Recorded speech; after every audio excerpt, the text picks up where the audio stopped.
Good afternoon, sickos. It is August 15th. I'm Dan from Oregon. We're joined today with Joe Daddy. This is MMA for lunch. And did Andrea KGB Lee get choked out by her boyfriend with the Nazi tattoo? Jon Jones is out here training KO power and much, much more. Let's look into this shit. It shouldn't be such a big deal. History, science, education, energy, everything has always been controlled by the government since day one. Look at the time. You figure it out. You try to figure it out. When you look into it, it's common sense. When you look into it. So imagine thousands of emails.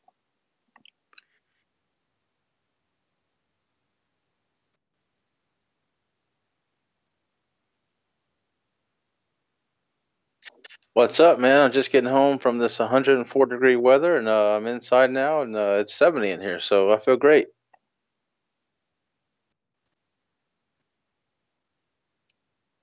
Man, Central Air, man. My buddy installed it for 3 grand a couple years ago, man. So that was the best deal I ever did.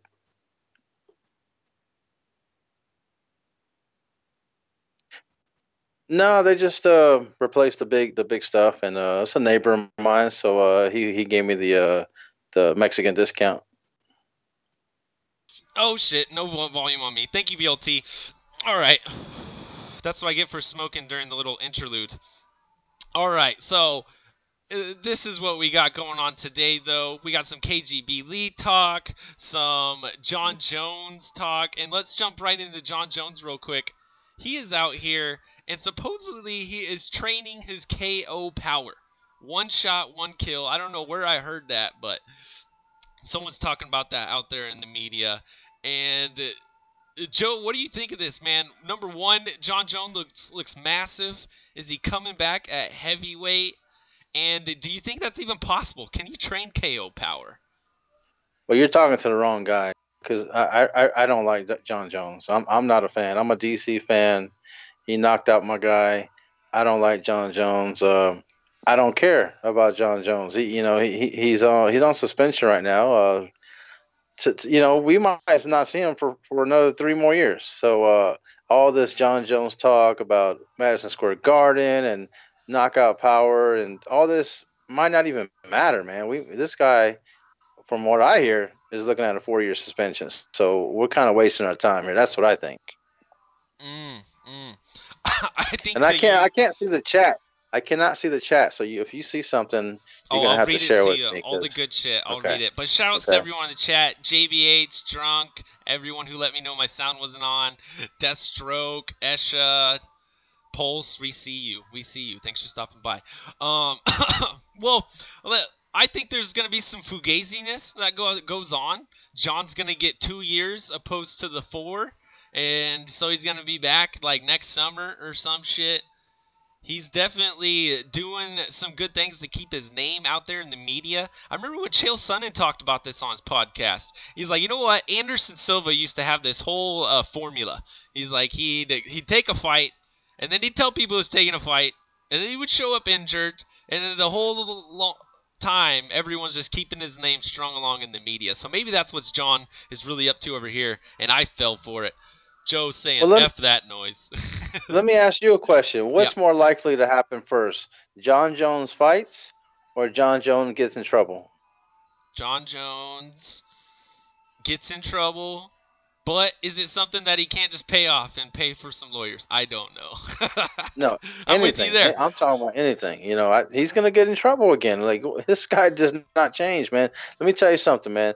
I was at a party at UFC 136 in Houston, Texas, and this fool was in there with the waitress, doing coke, like with 100 people there. One of his main sponsors, Zions, had a big party. I was friends with one of the guys, and he's in the bathroom doing coke with the waitress. Like this guy don't change, man. That was 9 years ago. Okay, this guy is not going to change, man. He's still doing coke. Whatever, do what you want, man.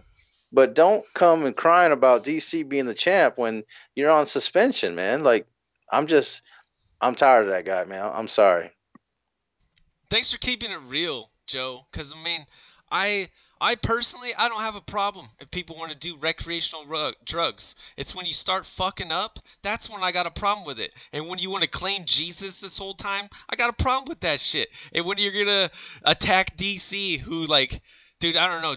People are finally coming around to DC. He's been doing the damn thing for a long time, and yeah, I'm all about it. Someone says, sandblasting, says MMA Pixels. Yep, that's the term. Yeah, I've met DC at least 10 times, man, and he's been totally like cool, 100% humble guy every single time, man. And I see him sign pictures and take the pictures or whatever, and man, just a class act, man. I've never seen this guy run off a fan or anything like that. Nice. That is good to hear then. Well, thanks for the inside scoop there, Joe. Let's move on. It's kind of a somber topic, but so powerful Eric Cole. I don't know how you pronounce that last name. Just go follow him at My MMA News, great MMA media site. And he says UFC fighter Andrea Lee allegedly assaulted by husband Donnie something, Aaron, with Nazi past. And a police past. He used to be a police officer, I guess. Police have not yet made contact with Donnie. From what I read, he fled with his father or some nonsense. Charges include false imprisonment and domestic abuse / battery. You click in and read this article. I highly recommend it. And what you're going to find out is Andy Wynn, who is the roommate of these two.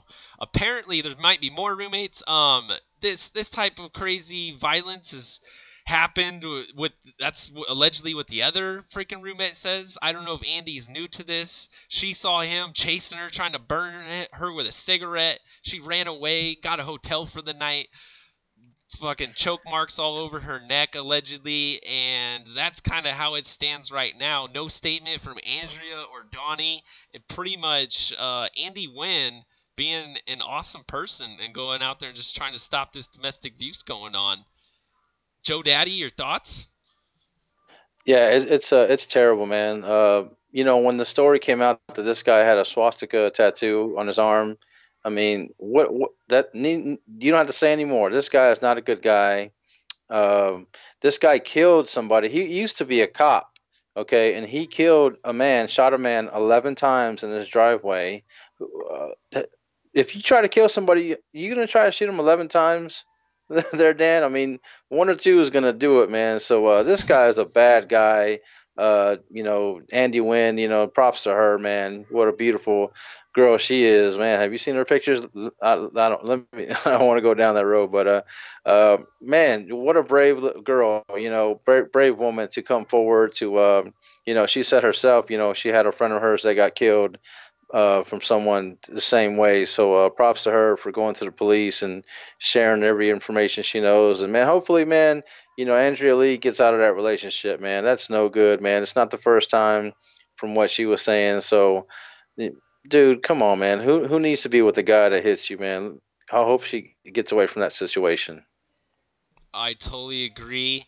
I'll throw this out there. I read somewhere that it was 7 shots. You say 11. Ooh. I'm not going to argue that very much, but just so people know. And yeah, that's way too many. That's way too many shots. That's beyond execution. That's like anger and shit going on there. Yeah, man, this girl needs to run away from this. Maybe she just got with this guy when she was too young, and it's like that puppy love bullshit. I have no idea. I heard that she's got a daughter or something going on. Yeah, she needs to get away from that nonsense, though. That's toxic. That's no good for anybody.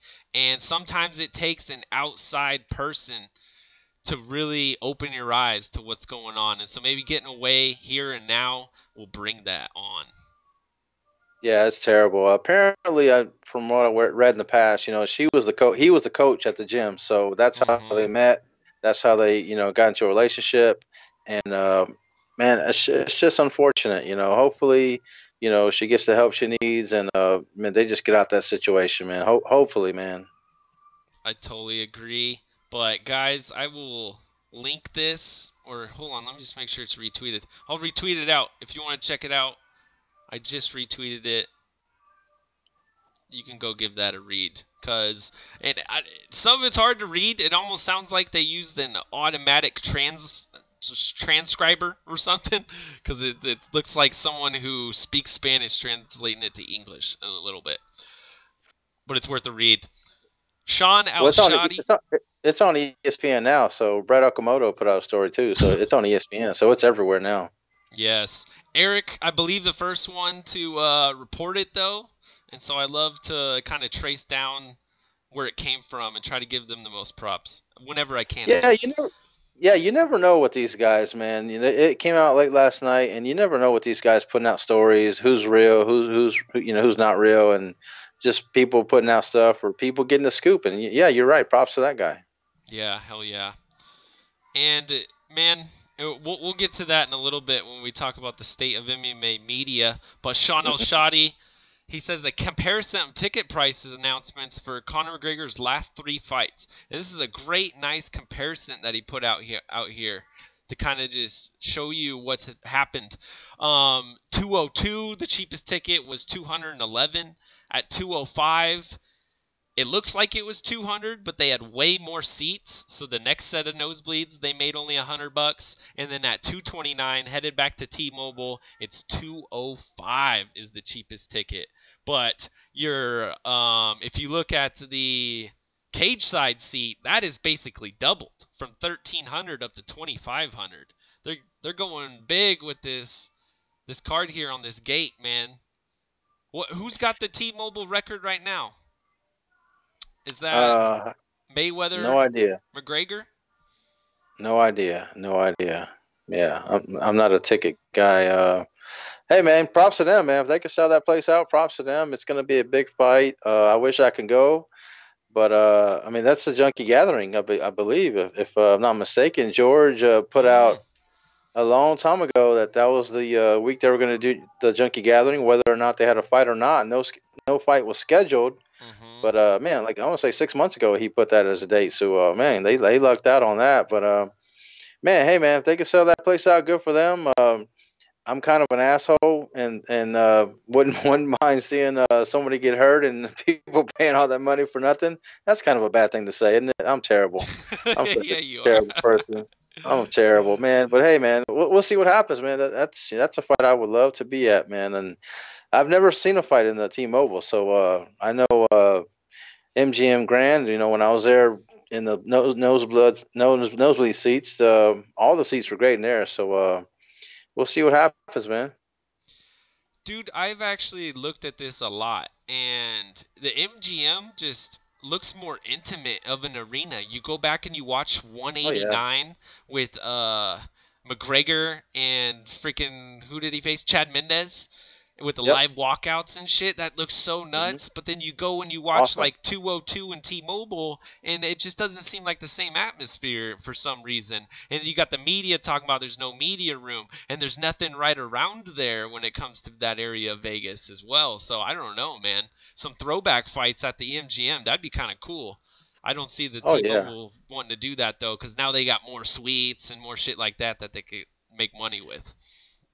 Yeah, I've been 3 times to watch a fight at the MGM, and it's awesome. It's awesome. It's real small, maybe like 12,000 people in there, and I just can't imagine watching that in a big old stadium. Well, I can. I've been to Dallas or whatever, but well, that's hey, good for them, man. Props to them. What kind of percentage do they get on ticket sales? Don't they get ticket sales percentage? What do you think Conor's getting?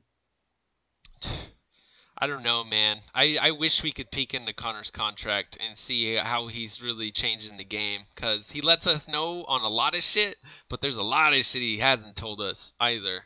And so, what do you think he makes for this fight, total and everything? Shit, between 15 and 30. Higher. Higher? I think so. Damn. Well, I think 2 million buys is possible. You're not getting Russians buying it, but this fight's huge, man. If they marketed it right. Remember when Ariel's got good ideas every once in a while.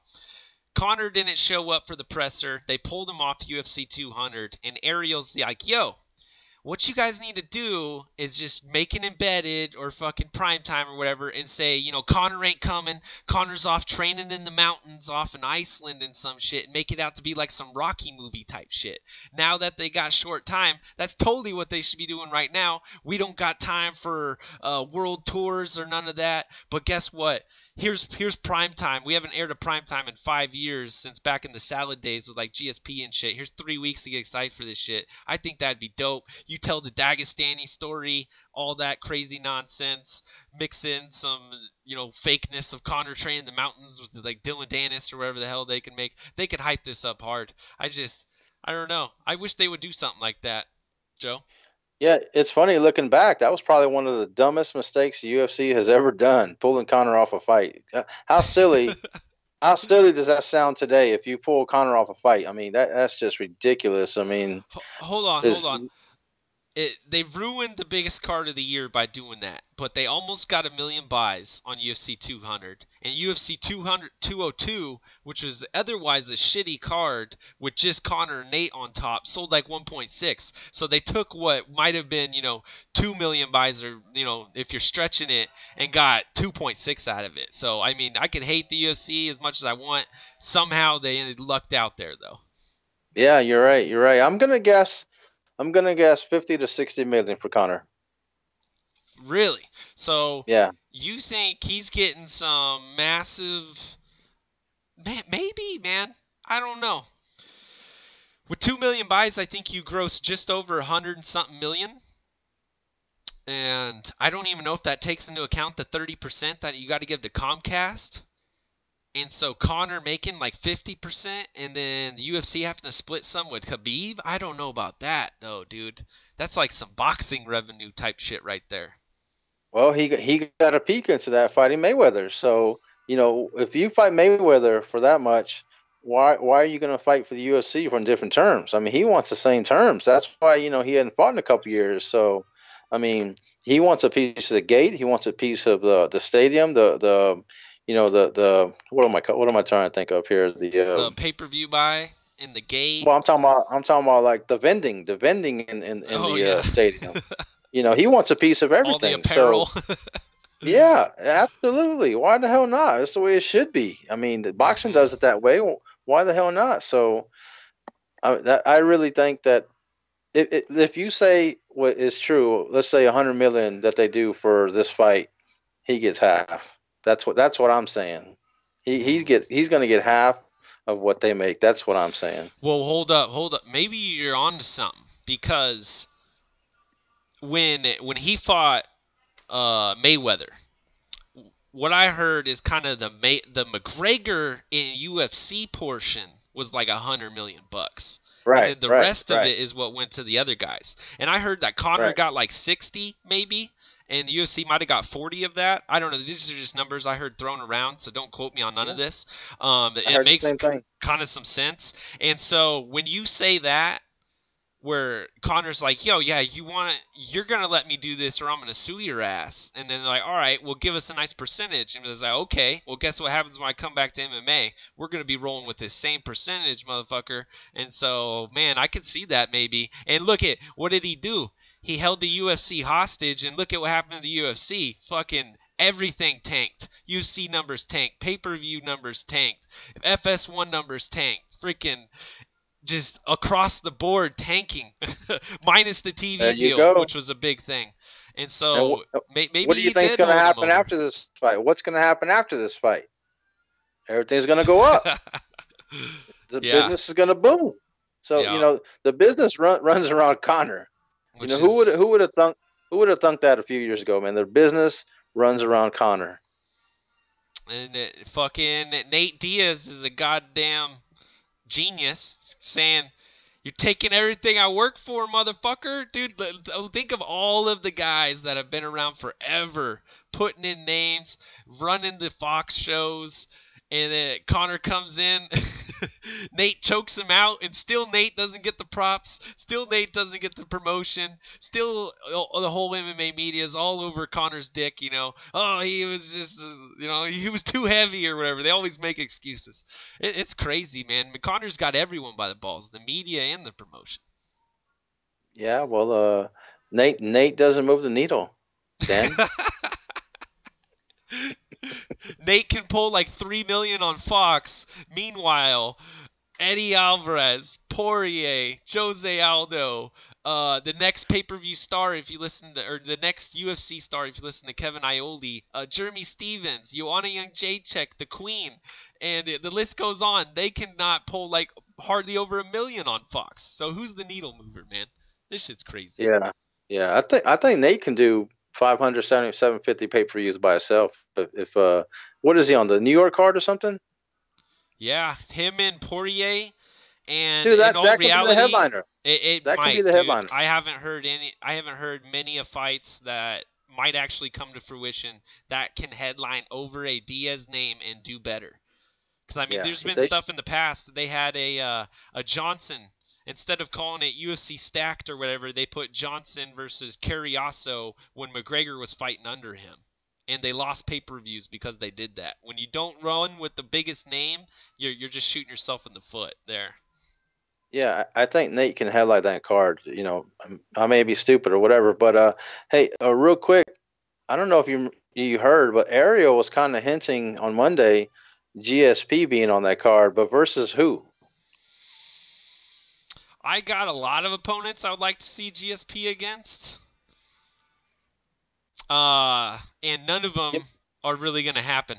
Number one, Ben Askren. Ben Askren undefeated in the welterweight division. He's still under contract with one. But number one, GSP would take that fight. It is not. He's not a heavy hitter. Why is GSP not fighting Woodley? Because he's a fucking heavy hitter. We know that. All right, so that's a good thing to go with there. Good storylines. I think Colby Covington, his stock is high. He fucking just took photos with the president. GSP talks about this, dude. Get your name out there somehow. But that ain't going to happen. Besides that, I don't know. Tony Ferguson? That's a big name. But who else? I don't. If he's going to take a fight before Conor and Khabib actually fight, or before he can face the winner of that, I don't know who it would be, Joe. Yeah, I don't know. I don't know. I'm trying to think, but nothing is coming to my mind. And the thing about it is GSP, he can fight at 185, 170, or according to him, 155. So there's a lot of options that, maybe there's something, kind of like we're not, thinking about right now that might blow us away. And I'm just really trying to think, cram my brain, like who could it be? Who could it be? Let's be real, dude. Look how thin GSP is. GSP is never going up to 185 again. Bisping's never going to be champ again. He's not going to fight at middleweight. So I'll X that right off the list. But that leaves 170 and 155. And besides Askren and Colby, which that's a stretch. That's a huge stretch. That's me being an Oregon homer stretch. And, man, Tony Ferguson, I kind of like that choice, but that his stock isn't high enough for GSP. I just don't even know. I don't know how we could get creative enough with that. Yeah, GSP is not going to fight a top contender. He wants somebody that can be a draw with him, kind of like a legacy fight. So, I mean, I'm not going to throw out BJ Penn, but I'm just thinking somebody like that, somebody that's been around the sport for a while, somebody that kind of a throwback fight. So we'll see what happens. We'll see what happens. I do not want to see Nate Diaz versus him. I don't want to see that. That's just not a style matchup that I want to see. It's good names. It's not the matchup you want, though. So I kind of want to take that. GSP versus Kevin Lee, says Pulse Resurrected. I don't know what everyone has a hard on for Kevin Lee for, man. One fight ago, he loses to Tony Ferguson. He beats up Edson Barbosa, who just got beat up by Khabib, and everyone loses their freaking mind because he goes on a press tour and talks to everybody. I don't know what's up with this dude. In my mind, Kevin Lee's outside of the top 5. And so I I'm not even gonna talk about that. Actually, yesterday I said on Luke's show, if you gave me a 4-man tournament at 165s, it would be Colby, Askren, GSP, and Kevin Lee. And that's basically GSP doing you a solid and say, hey GSP, you ruined 2 of our divisions, 170 and 185. We're launching this new division, and you need to come do us a solid because we need a big name for this weight class. And guess what? Well, If you could probably beat all those guys. If you do, we'll finally give you your super fight against 155, and then you could sail off into the sun. You CAA managed motherfucker. well, 2 things real quick. I just said he's not going to fight a contender, so Kevin Lee, he ain't going to fight him. I mean, that would be an interesting fight, but he ain't going to fight him. And 2, you're still calling Luke Thomas. What the hell is wrong with you, man? F Luke Thomas. Okay. I have a hard on for the 165-pound division. I love what Andy Foster is doing, and so I am out there promoting this harder than anybody, and so I can't stop. I gotta steer the conversation where I want it to go, Joe. If I don't, we get a bunch of cuck talk and fucking bullshit, man. I don't even know. Well, I still think they're holding off that 165 for ESPN Plus. We'll see what happens, man. If you were the one to tell me that, I think you're spot on, man. I think they're waiting for 2019. They're waiting to start it off with a bang. And if that was you who told me that, you're right. Because if you listen to Dana and some of the things that make total sense to everybody else except him, he denies it. And it's just like, I just think the opposite. Anything, if you ask Dana a question, he answer it. I think the opposite for everything he answers. Yes. That's the way. It's like we'll the see what movie happens. Memento. You got the photo and you write on the back, don't believe his lies. Dana White's photo is right there. Just ask Misha Tate, Frankie Edgar, Cowboy Cerrone. The list goes on and on. All these people who were, what do you want to call them? Company men and women who just got lied to. Yeah. Anyways, Mark Coleman posting out here. He says, can I have one, please, to the UFC? He wants to come watch this shit, man. Mark's been through some hard times. I love to see the old vets there in attendance. And, man, this fucking fight card is going to bring out the masses. Khabib versus Conor, man. 26-0 versus, the double champ. This is going to be massive, Joe. And I'm excited for everyone that's on this card. I think so. I'm going to do everything I can to get out there. I'm going to see what I can do. Not looking good right now, but I'm going to see if I could come up with some funds to get out there and sweet talk the wife to let me get up there. Shit, man. The best I'm hoping for is to throw a nice party. That's what I'm saying. I'll have a good party going on. Get the potluck going. Yo, and then this guy, not to be straight, Mike White, he says that stream price, though, $0. And he's got Dave Chappelle here with an awesome gif. I love this shit. Perfect. Joe Daddy? Dave Chappelle. Yeah, so you'll be there maybe in person. We'll see what happens there. But, man, let's talk about the best mind in the game, which is the Black Beast. The Black Beast got called out by Alexander Volkov. It seems like the only way for me to get a fight in Moscow is to call here a fight with the Black Beast. Derek, what do you say? He says a black man in Moscow? Fuck that. Come to the USA.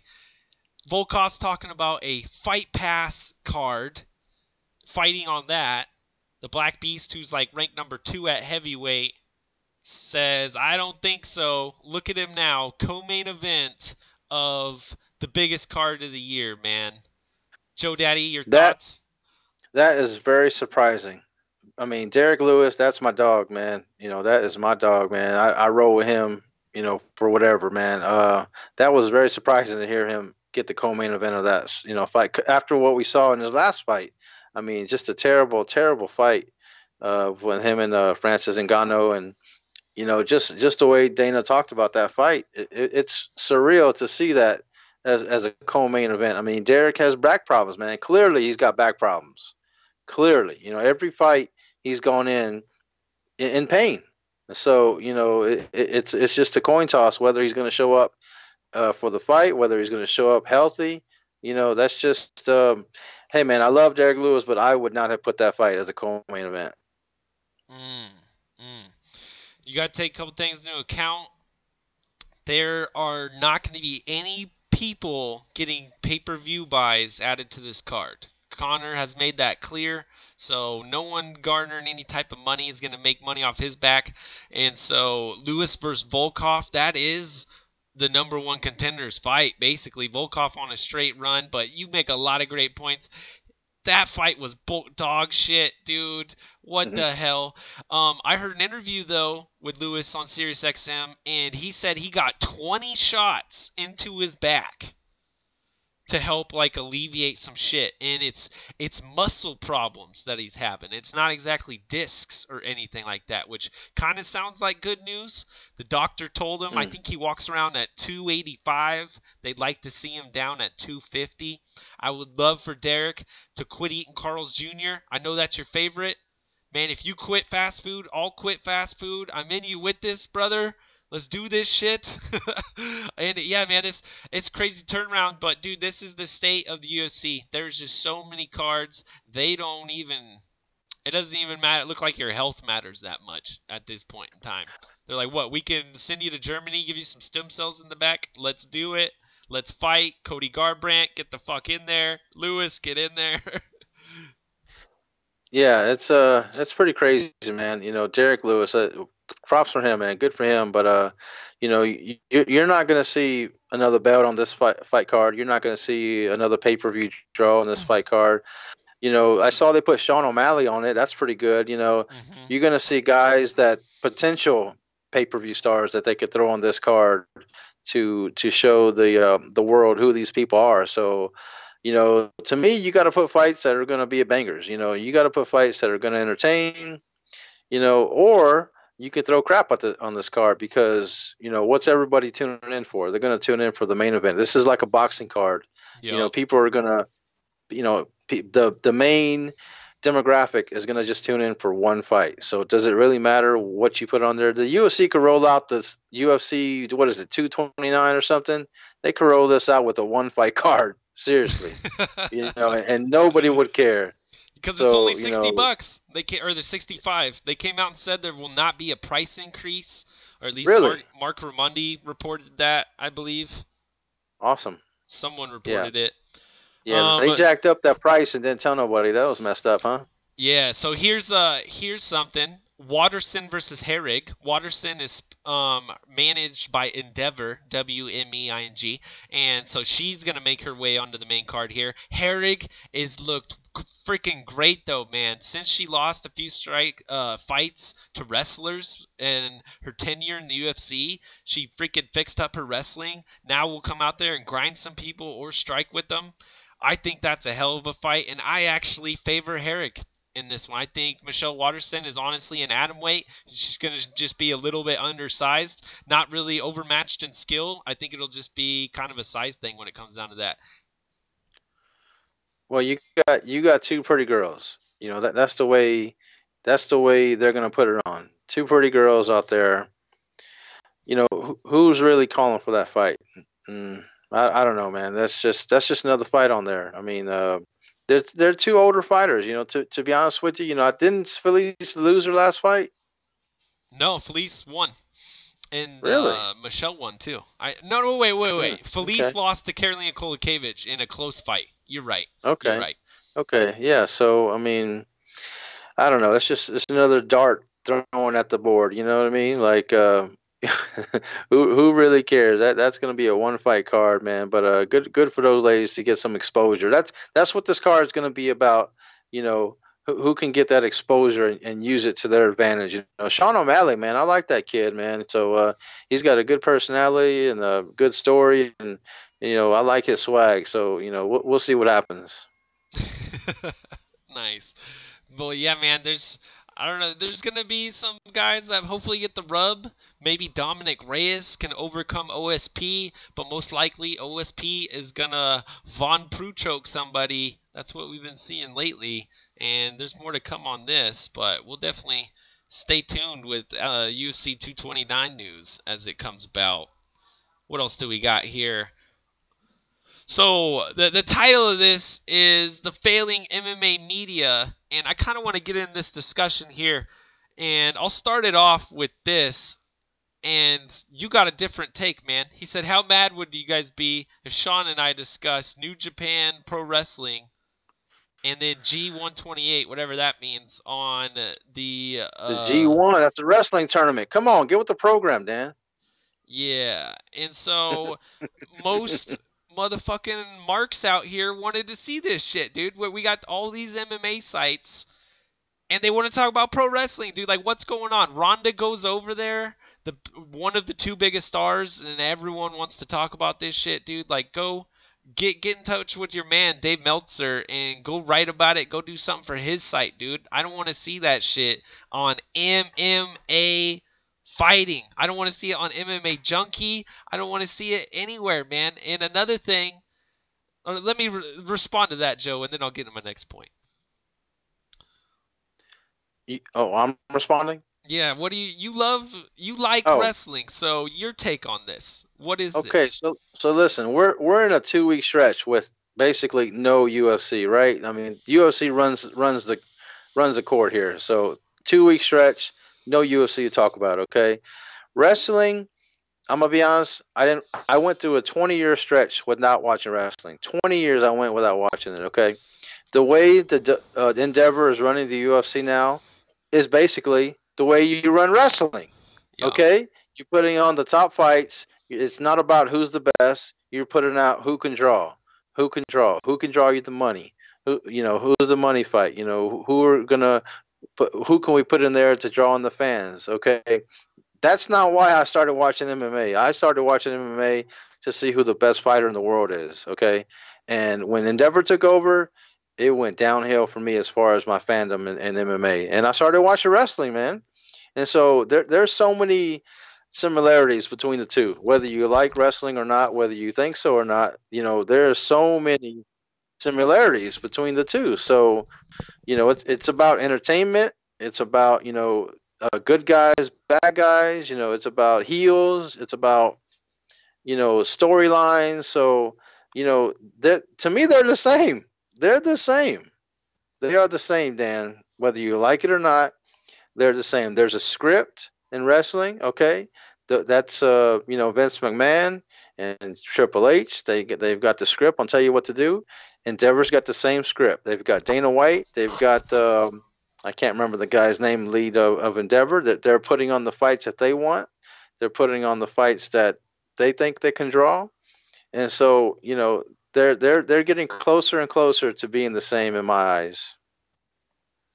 You make great points there, man. I think my hate purely comes from the fact that in the last 2 weeks we had 2 Risen cards that MMA fighting gave zero publicity to. Yet here is New Japan Pro Wrestling. Answer me this: is this available on the Wrestling Network, the WWE Network? No, it's a completely different thing. They have their own app. New Japan has their own app. Tell me about they have their the app. best. I mean, it's the same. It's the same as pretty much WWE. I mean, it's $10, I believe, and they have the same app for iPhone or Android, and you can watch on there. You can cast it on your TV. New Japan right now has the best wrestling. They just had the G1 tournament. Basically, man, it's like 20 guys fighting each other, every night, and it's just a basic tournament. They have an A block and a B block. The winner of the A block fights the winner of the B block, and the winner of those gets a title shot. So, it was pretty entertaining. This New Japan, it's hard hitting. That's the kind of wrestling I like. Hard hitting, real strikes, real punches, real slams, people getting hurt, guys breaking their hands, crushing ribs, and it's basically the closest thing you're going to get to fighting without real fighting. So, I mean, it's the craze right now. It's on Access TV every Friday night, just about. Jim Ross, Josh Barnett do the commentating, and so that's nice. That's where it is now. Yeah, it's blowing up, man. So it's blowing up, man. So like I said, man, to me they're the same. Until the UFC starts going back to where they were, trying to see who the best fighters in the world is. Yeah, I'm gonna watch both and treat both the same. And yeah, if we're doing star versus star, I mean, might as well, dude. Man, okay, so people like to say, like, okay, let's go back to this sport aspect of the UFC when, the best fought the best. Does no one remember, like, Pride and the beginning of the UFC and that whole era? Because that's what got us started. And I feel like we could take a hop up a ladder and then we could scoot with it and keep that momentum. But then we got to take a hop up a ladder again because I mean look at all the stars, man. The Vitor Belforts, the Machitas, the Titos, the guys that actually have name value and shit. They're gone. They're out of the UFC. They're not the best fighters anymore. They're still making ratings over there in Bellator and shit. And all these new guys who are awesome. James Vick. Who knows about James Vick? Who knows that name? Who actually is on the Brian Ortega bandwagon? That's not, deep in the MMA bubble. Who knows about these guys that are coming up, man? So, I don't know. You got to make names off the old and the new, so you got to keep the stars around and do crazy shit. But, Joe, I'm going to get freaking crazy with you here. Coming over, I'm talking about how I want more Risen coverage because they did put it on some cool shit, and I would like to see that from an MMA site because New Japan Pro Wrestling, it does sound pretty cool and all. And I might check it out because I've heard that it's good, and I'm not into the corporate shit. And so if you're doing some real ass shit, then I'm into that.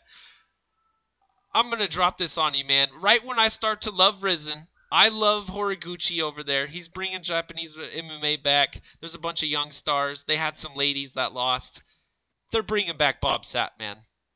They got wow. Bob Sapp in a fight. Wow. Right when I'm trying to like give him credibility, say that we, pay attention to these guys.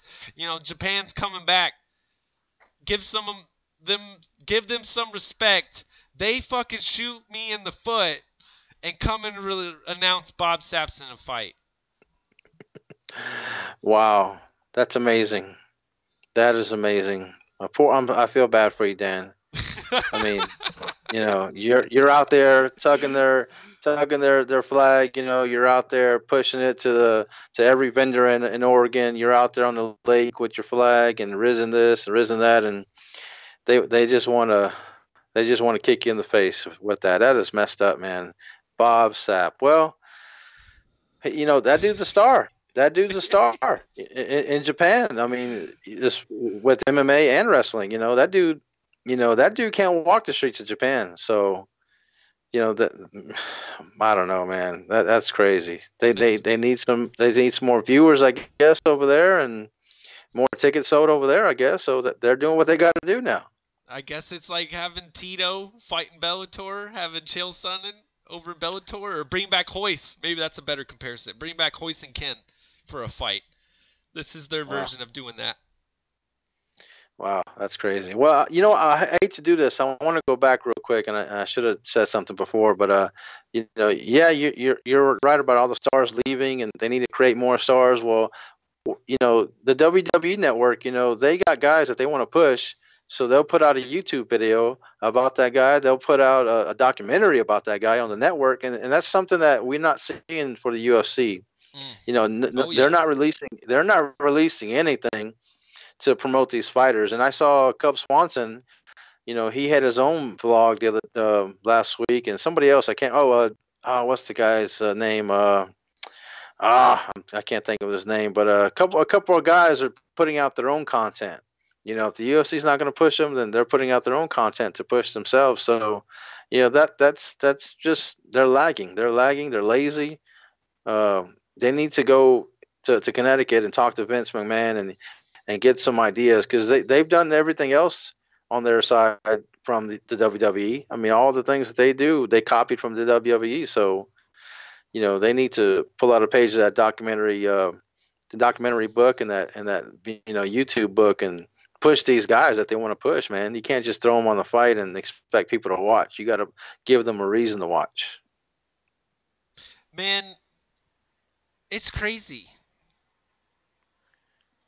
Now that Endeavor freaking owns this, they also own New Lion, who is the streaming partner, the people that own Fight Pass and do that shit.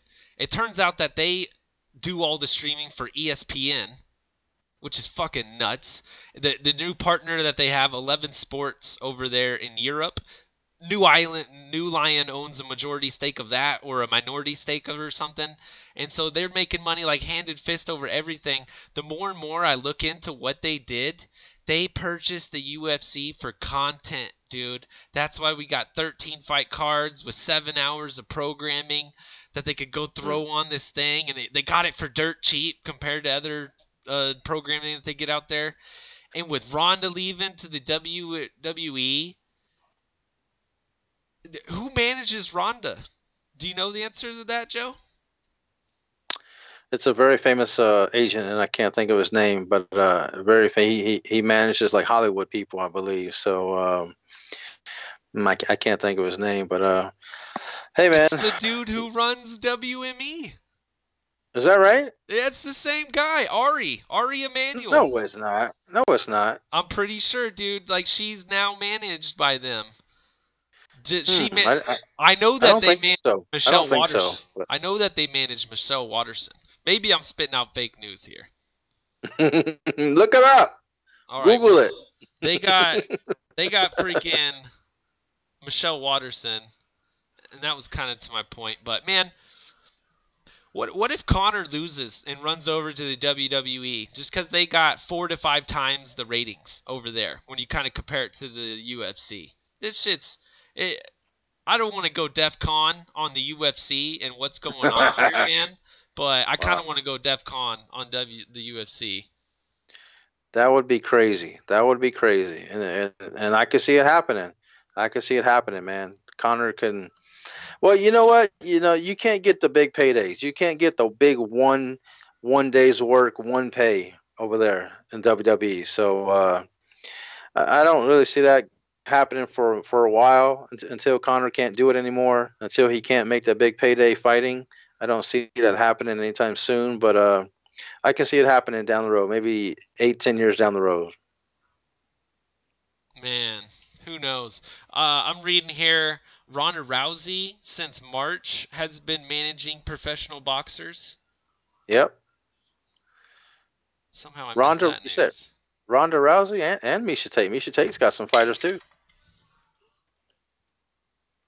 Well, let's just look up manager. Yeah, Miesha's got Cindy Danois. I know for sure because she's been pushing her like crazy. Settles defamation lawsuit with her previous manager. I don't know. I'll look more into that because maybe I'm spitting out fake shit. Back to the media though, man. Real quick, Joe. One of my biggest gripes, man, is where's the reporting? Where's the investigative journalism? Where's like the good fucking stories? I feel like all I get is Brendan Schaub said this about someone on this, Joe Rogan said that over here on that, and then all week Ariel talked to these guys and this is what was said. And it gets freaking parroted everywhere. It's all over Junkie, it's all over Fighting, it's all over Flow and Sherdog, and like very few people being very original, actually putting out exclusive content.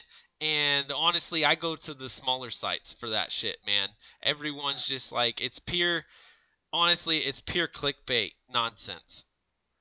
Yeah, man. So I just started following a guy. I think his name is Mike Russell. And he put, do you follow that guy?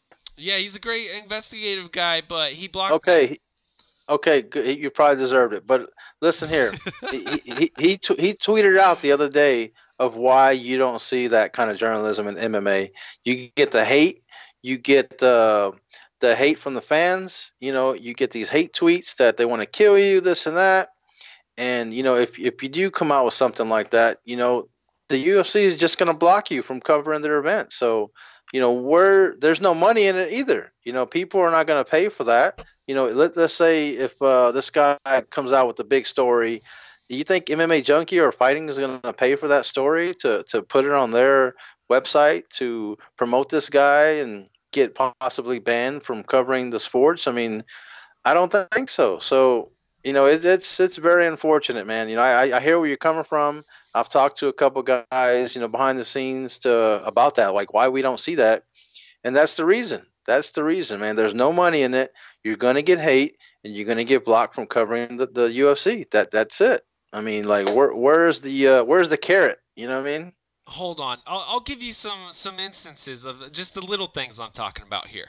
Okay, so Khabib gives money to the homeless for doing push-ups and laughs at him, right?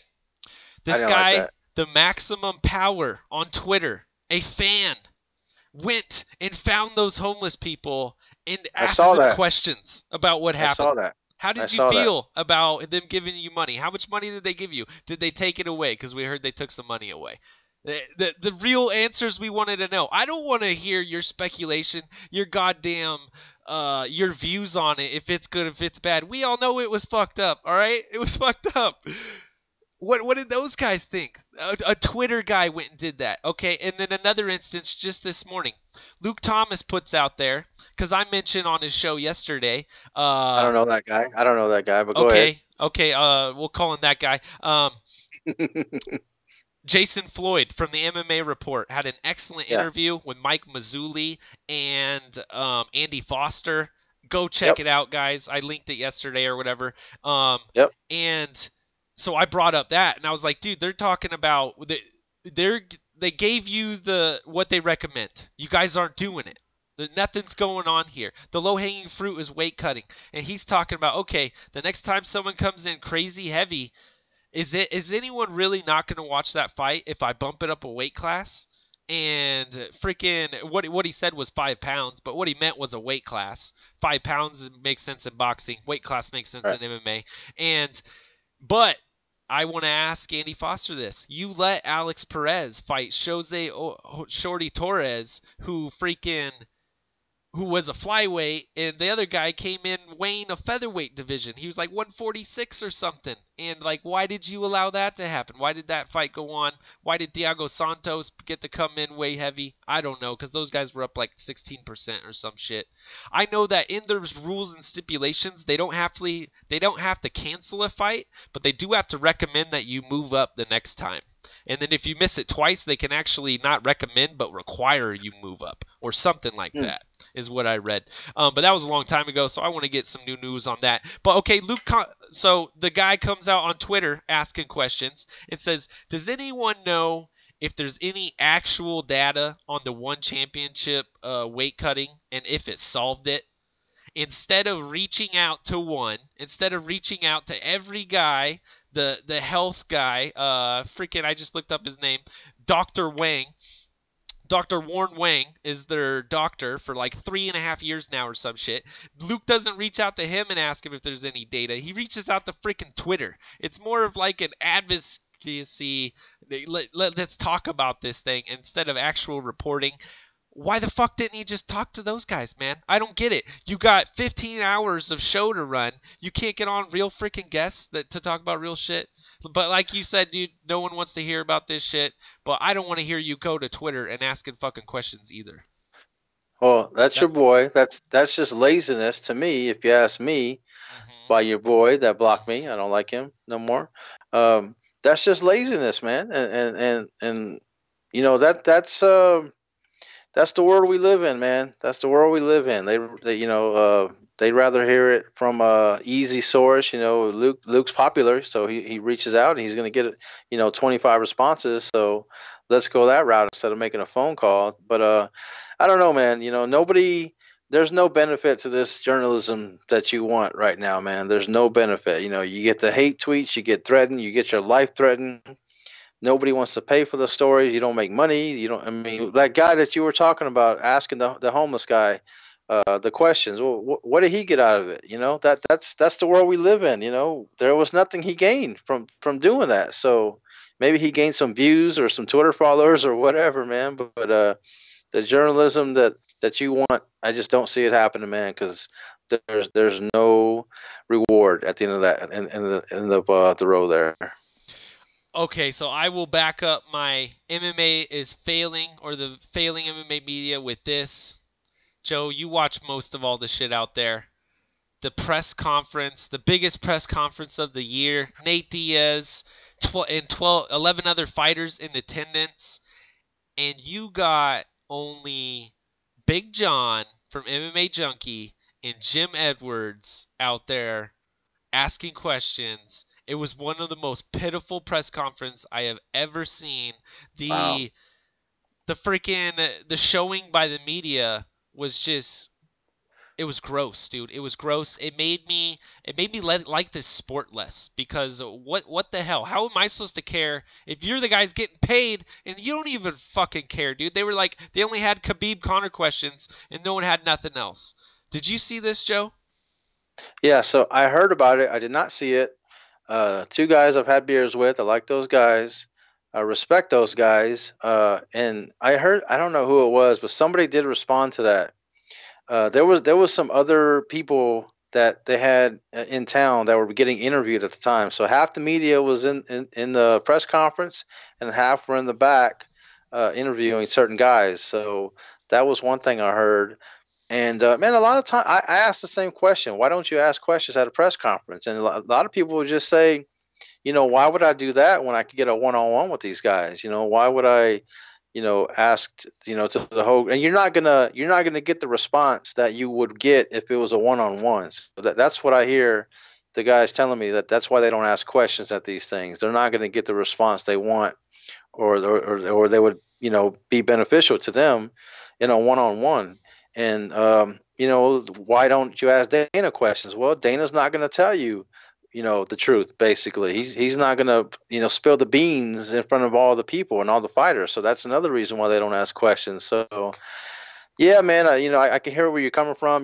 Big old press conference, nobody asked questions, and man, that was just unfortunate. And that's just the way it was that day. Oh man, okay. So then let's figure out a solution to this. You ask the question, you can run the goddamn content, because everyone's out here running this scrum content. When I click on MMA clickbait, and all of their content is MMA Junkie John asking questions during the scrum. That's their whole content. I'm like, you guys freaking stole that. That is stealing right there. That's stealing. Where's your guys? What are they? Their professionalism and shit like this. Like, oh, it's owned. It's an RSS feed. You want to get into that conversation or something, man? But I don't know. We need to find a better way around this, because that's just pitiful. No one tunes into your freaking website, your shitty MMA website, to get it, dude. Everyone's watching this press conference, man. So if you're holding out for a one-on-one interview, I think that's stupid. I think get your name out there, because there was a couple of local people from the LA scene. They just weren't asking terrific fucking questions, so I don't remember who they are. If they were there and they did ask them, I would remember. Or freaking Mark Ramundi, where were you at? Where was anyone from MMA fighting in LA during this press conference? That's my question, man. Yeah, like I said, I heard there was some fighters in the back getting interviewed at the time. So that is shitty management by the company, if I've ever fucking seen it. Because as a fan, I was let down. I was not the only one, man. I saw that multiple places on Twitter. They didn't let any fans ask questions? Nope, not at the 227 one. Or not at the last quarter press conference or whatever it was. Well, don't get too worked up about this, Dan. I don't want you getting too worried about this stuff, man. You don't take it so seriously, man. I don't want you to get hurt or nothing, man. Man, I expect more from the sport that I love. I really do. We see, I don't know.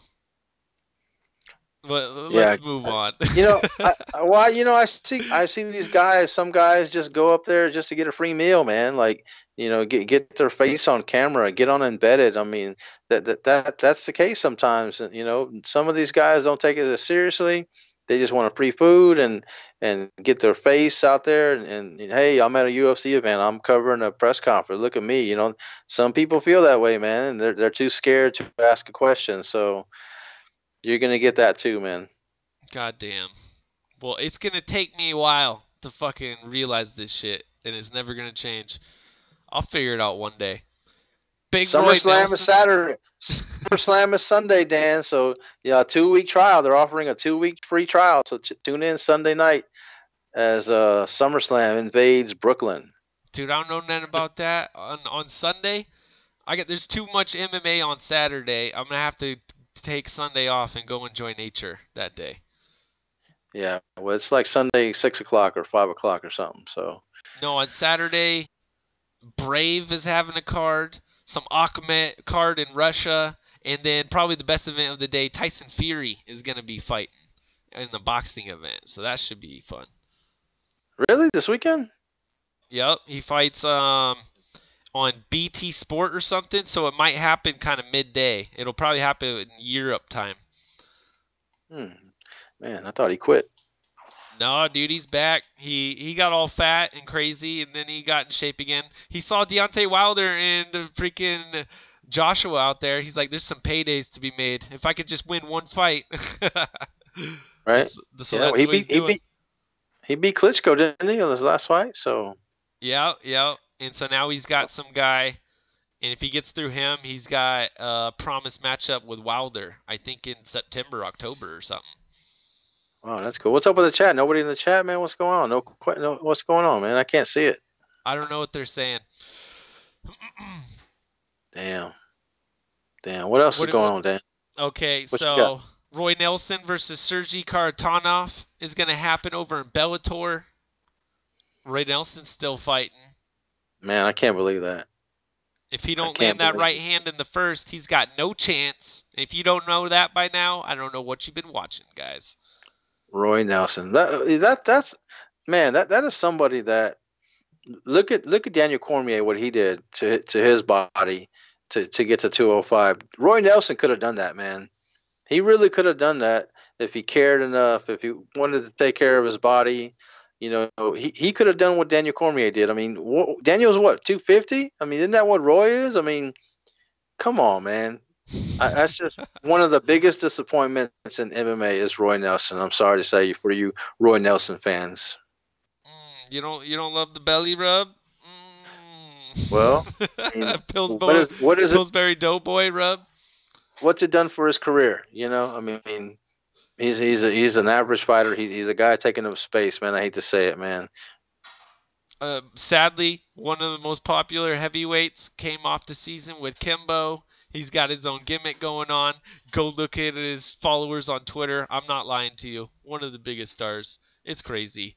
Tenshin Nasukawa, the guy over in Risen, signed with Evolve MMA. This is pretty crazy because Evolve MMA is pretty much one championship. If you're involved with Evolve, you fight with one championship because that's basically their marketing, their promoter. Everyone knows that. Yeah, so crazy news there. I pretty much got a bunch of obscure news left. There might be some good shit in here. Brett Cooper replaces the injured opponent of Albert Einstein Tumanov for ACB 89. That'll happen September 8th, so early next month. Those fights are free. Be sure to tune in for that. Oh, here's some good shit. I am not a member yet, but anyone who is part of ESPN Plus, because maybe you watch Ariel and the Bad Guy or something, or MLB, they got a fight on Thursday in Tokyo. Some guy I never heard of, but it's Top Rank Boxing. Owasa Doini. Owasa versus Doini, I guess. Let me tell you something about ESPN Plus, man. It's $4.99, right? Or for 1 year, $49.99. So you get 2 months free. Oh wow. Okay, wow, okay. They charge you tax on that bitch. It's not $4.99, it's $5.40, man. What's up with that? What state? Nobody else does that. Texas. They charge sales tax there? Yes. Oh, yes. They go by like your zip code or whatever, however you pay, man. No.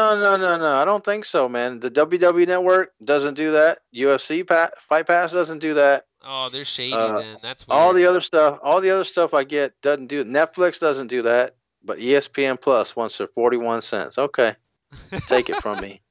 They gotta get it because the fucking, what is that called? Externalizing costs, man. They don't want to pay the tax. You're gonna pay it, Joe. Man, what do you think? How do you think that's gonna do, man? Because I don't know if you looked at it, but like half of their stuff is gonna be on ESPN Plus as far as the UFC more than next half. year. Yeah. How do you think that's gonna do, man? It'll be crazy because there's like 3 platforms now. There's pay-per-view, there's regular ESPN, and then ESPN Plus, and 20 cards going to ESPN Plus, and then they get all the other prelims that ESPN doesn't want, and then ESPN gets 10 cards, and then 12 pay-per-views, and that number has to go down, and then their prelims go to ESPN. So really, ESPN gets like 22 cards, kind of, if you want to think about it that way. So really, you're going to start to see the tiered out fighters. Who's your top tier guys? They're going to pay-per-view. Who's your next tier? They're going to be on ESPN. And who are the guys that we don't really care about yet, but maybe we should? They'll be on ESPN Plus. It's going to be crazy, man. I've still been waiting for them to announce that if you have Fight Pass and ESPN Plus, it'll be 2 for 1. I still haven't heard that anywhere, so I'm still paying the $15 for the 2. So I'm just kind of waiting. Like, come on, Dana, give me some kind of announcement that if you have ESPN Plus and Fight Pass, you can get 2 for 1. So come on, Dana. What do you get out of Plus right now? Man, I mean, they show different sports. Baseball season's on now, so you can watch some baseball games from non-local teams. You specifically. Oh, what do you me. get out of it? Yeah. Me, man. Yeah. You know what? What I did enjoy is the post-fight shows with Ariel and Chael. Mm-hmm. I really like that. The last one, man, they went like 2 or 3 hours. What? Yes, dude. They waited for Cejudo and Dillashaw after the fights.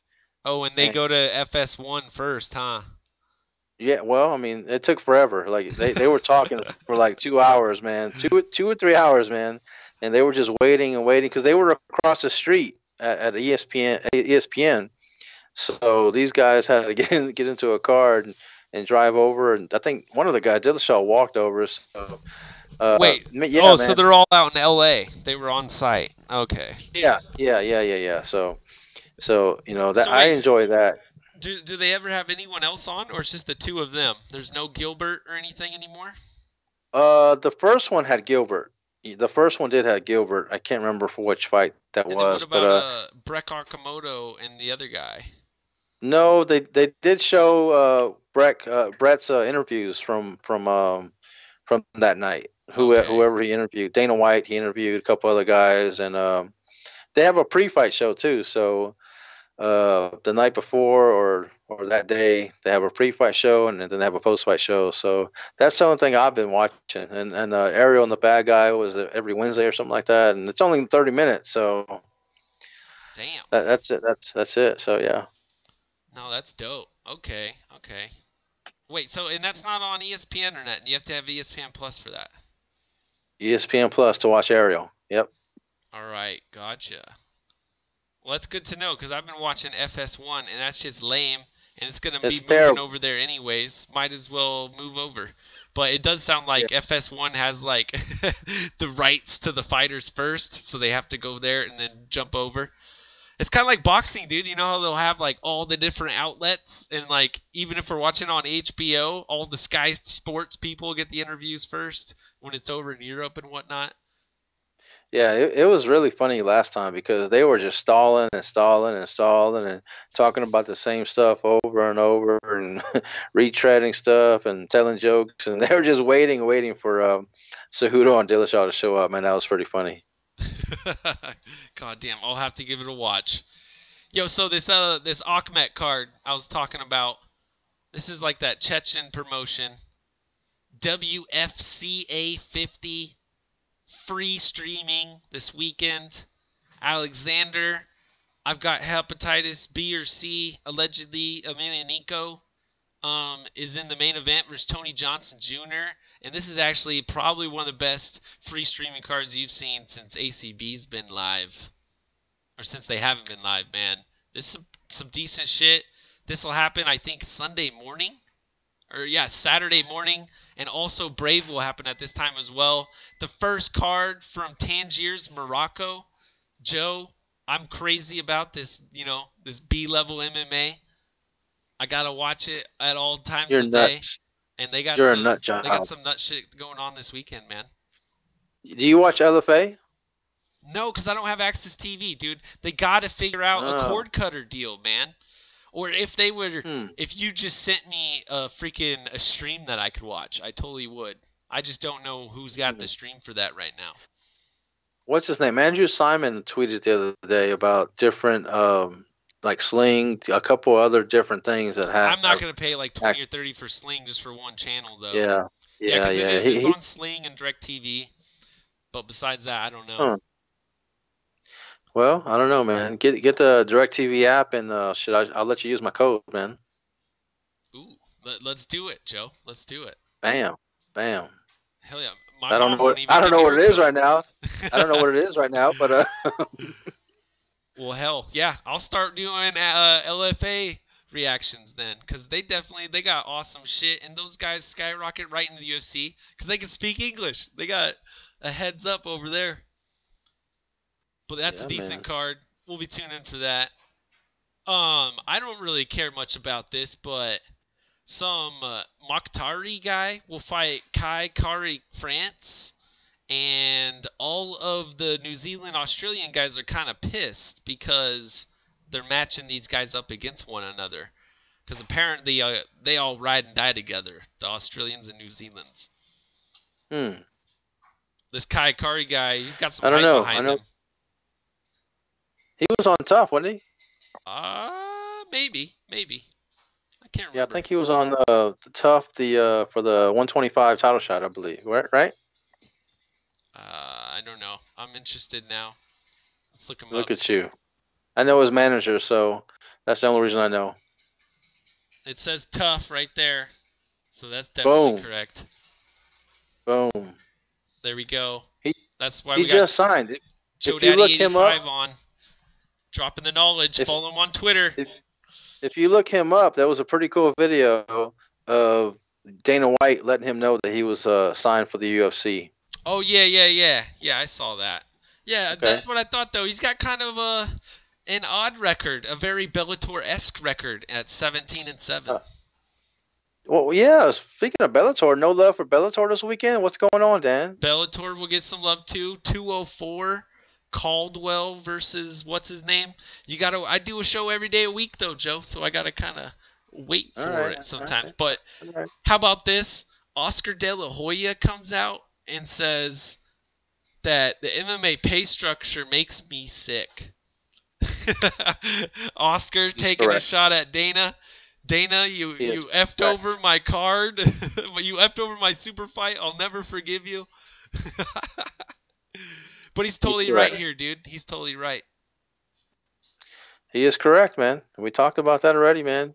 Conor's going to get half of what the UFC makes on this fight, man. And it's a damn shame. You know, you think about guys like Chuck Liddell, Randy Couture, Tito Ortiz, guys that, man, they put their body on the line, their life on the line. You see how many surgeries Tito had and getting paid like 10% of what he could have been making. So it really sucks, man. It really sucks, man, that it took an Irish guy on welfare to kind of change the game and let everybody know, like, hey, man, you don't have to fight for $500,000. You could fight for $10 million if you really wanted to. So that's pretty crazy, man. It's nuts, man. It's nuts, man. I don't even know. Oscar, come and stir the pot up, man. I like it. I like what you're doing here. Keep doing that shit. What else we got? We got something from MMA Junkie. Daulis Leites will end an almost 15-year MMA career in UFC Sao Paulo with his head held high. And they got a article about over there. I didn't read it yet, but it looks like they're stacking that card with Brazilians. Does anyone care about Leites? I don't know. But he made it up to some pretty significant fights in the UFC, man. You got to be happy with that career. Well, you brought up MMA Junkie. What do you think about Dan Stupp not being with MMA Junkie anymore? I had not heard this. Wow. What do you mean? What was Dan's previous role? He was pretty high up, wasn't he? He was the editor, I believe. He kind of went the Jeff Sherwood kind of way with Sherdog. I mean, he sold his company and he was employed with the USA Today, and they kind of basically did the same thing that they did to Jeff Sherwood. What the hell, dude? Yeah, man. So, who took over? Any news yet? Simon Samano, is that somebody you know? That he was with Junkie already, so he Yeah. just, I guess, took that position. Yeah. I see you don't listen to the MMA Roadshow with John Morgan. I see that, and I see I you do don't not. support T.J. DeSantis and Jeff Sherwood over there on Patreon. I see that. Come I on, wish I Dan. could, man. I wish I could. Okay, let's talk about this real quick. Sherdog, you got your supporters. They're diehards. I would love to support you. I'm broke as fuck right now. I'd rather buy a couple of 40s, to be honest. There's too much free content. And okay, your supporters are not going to leave you if you go from Patreon to YouTube. You need to grow your fan base, dude. Your fan base has dwindled. It's crazy. I just look at okay. Shout outs to MMA Junkie, the best podcast in the fucking game. Co-main event, Ben Folks, Chad Dudness. Got to check it out every week. Those guys, look at their Patreon, dude. Climbing like a motherfucker. Why? Because they're free on iTunes. I can listen to their shit, and they're getting more and more supporters every week. These guys need to wake the fuck up. Between 2 rounds, put out your free content so I can actually listen, dude. I miss Jordan Breen so goddamn much, dude. I'm fucking dying for Risen talk. I know he's doing it over there. I'm almost gonna sign up for a month just so I can get my Risen fix. Joe, have they been talking about it? I'll be honest with you. I'm not a fan of Jordan Breen. He just rambles and rambles too much for me. He rambles and rambles. He brings up his ex-girlfriend and oh my gosh, dude, he rambles too much. But I think they're like $3, man, $3 or $4 over there. And I don't understand. Is it really? I don't understand how the co-main event podcast has grown as much as it has because they're not offering anything. Their stuff is free, and their Patreon is like $5. So I don't know what you're paying for $5. I'll be honest. I pulled out my Patreon with them because they're not offering anything for my $5 a month. So you get it for free anyway. So why should I pay? So hey man, I try to support some people, man. I support a couple people on Patreon and I support TJ and Josh Gross and Jeff Sherwood over there. So I like their content. I like their podcast. So man, I can't believe you can't pull out $4 out your pocket to support your boy Jordan Breen, man. That's correct, man. You gotta offer me something. And like you're saying, man, sometimes I don't know. I had to pull the thing I care about most is my alternative media, and I had to pull one of my sponsorships for that shit. So that's how hard cut I am. I'll start supporting once I can. Yeah. But I got another quote over here from Dean Burley. He says, MMA fighting is CNN, Bloody Elbow is Advocate, can't get on Sherdog anymore without ads freezing my computer. That's kind of the state of some of the MMA media in his mind. And supposedly it is National Relaxation Day, and we got a nice photo here of Anderson doing the old lay down Nick Diaz laying down versus Anderson. Man, you remember when that happened, man? That was one of the craziest things I've ever seen in the octagon, man. When he did that, the party that I was at like blew up. Like, well, look at this fool, dude. What is he doing, man? What is he doing, man? Whoever photoshopped like him on the couch, on the Titanic couch, is one of the best shits I've ever seen, dude. That's the pose he's doing. He's doing the fucking I'm Rose, paint my picture. And Anderson's like, all right, bring the stool in my paint. Let's do this. Wow. Yeah. Never seen that movie, Dan, so. Never seen Titanic. Oh, shit. Never Don't will worry. either, man. It's all propaganda that was based off a book that happened like 5-10 years anyways. Earlier anyways, so whatever. Oh, and I had the live stream up the whole time, just lagging us like a motherfucker. That's what's up. Joe, you got any, oh, here we go. Here's something else we should hit on real quick. GSP says Chael Sonnen has the best solution for MMA's weight cutting solution. And if you listen to the You're Welcome podcast, check it out. He'll go into great detail about how back in the 90s, a bunch of like high school wrestlers unfortunately passed away one year from weight cutting, and they changed the game overnight. Went to freaking same day weigh-ins 1 hour before you do weigh-ins. I don't know anything about hydration tests or anything like that, but the same day weigh-ins has worked extraordinary. The amount of deaths has plummeted. I don't know if there's been a death since then. So when it comes to solving weight cutting, GSP agrees with Chael Sonnen. What do you think of this, Joe? Yeah, it's pretty hilarious because if you really think about it, these rules, the UFC pretty much governs themselves, man. They can implement anything they want, right? Mm-hmm. So why not do it? I mean, I heard Joe Rogan talking about, this and that on his podcast about weight cutting and just end it, forget it, do away with it. Dude, you're preaching to the choir, man. Dana White's your best friend. Like, get up in his ear. Like, he can make these changes tomorrow if you wanted to, man. So I really don't get it, man. Somebody is going to die, and they will be on CNN and Fox News all over the world. And what do we do now? What do we do then? I mean, then you want to change the rule? Like, hey, man, let's get out in front of it, man. Everybody wants it. Okay, make these guys fight at their own weight. Joe Rogan's get your ass in Dana's ear. I mean, come on, man. What are we waiting for, man? This is so stupid. Let's just wait somebody for die. Who's gonna die? Who is gonna die for the UFC? Who's gonna get on that cross for the UFC? I don't even want to speculate an answer to that, to be honest. Man, I hope to God you're right, and that it starts with ESPN. Let's do it. Let's go 10% max. I kind of want to put an asterisk next to that, just for champion's sake. Champion, let him kind of stay there and then let it run its course. I don't know. I'm just spitballing ideas here. But like, I remember when Chris Weidman was champ, there was no way that they were gonna, make him move up to 205 and do the whole weight class change thing like Andy Foster wants to do. I don't know, man. Because Andy only wants 10% max. Chael Sonnen's trying to give you the full-blown solution route. Yet, I don't know about you, Joe. I didn't wrestle in high school. I knew my buddies, and they could not drink water like all day before a wrestling match.